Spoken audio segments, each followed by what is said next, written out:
বন্ধুরা, আমাদের প্রত্যেকের লাইফে কিছু না কিছু রিগ্রেটস, পশ্চাতাপ থেকে থাকে এবং এই জিনিসটিকে দেখার জন্য একটি এক্সপেরিমেন্ট করা হয়। এই এক্সপেরিমেন্টে একটি প্রশ্নটি হলো, আপনার জীবনের সবথেকে বড় পশ্চাতাপ কি? এই প্রশ্নটি 4 বছরের বাচ্চা থেকে শুরু করে 80 বছরের বয়স্ক মানুষকে করা হয়। তবে মজার ব্যাপার হচ্ছে এখানে প্রত্যেকেরই উত্তরটি আলাদা। যখন এই প্রশ্নটি 4 বছরের বাচ্চাকে করা হয় তখন তার উত্তর হচ্ছে, কাশ আমার কাছে যে চকলেটগুলি ছিল সেগুলি সবগুলো একবারে না খেয়ে একটু একটু করে খেলে ভালো হতো।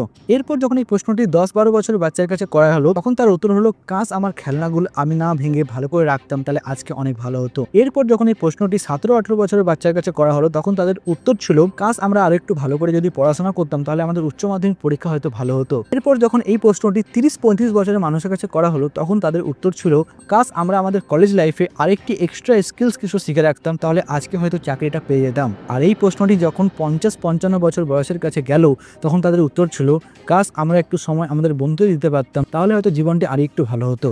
আর যখন এই প্রশ্নটি 80 বছর বয়স্ক মানুষের কাছে গেল তখন তাদের উত্তর ছিল, কাশ আমাদের লাইফে আমরা যে কাজটি সব থেকে প্রিয় সেই কাজটি করে নিতাম, তাহলে আমাদের জীবনটি হয়তো বৃথা যেত না। তাহলে এই এক্সপেরিমেন্ট থেকে আমরা কি বুঝতে পারি? যা কিছু আমরা মনে করি, যা কিছু আমরা পছন্দ করি সেই কাজটি আমাদের করে নেওয়া উচিত, নয়তো আমাদের পরে পস্তাতে হতে পারে।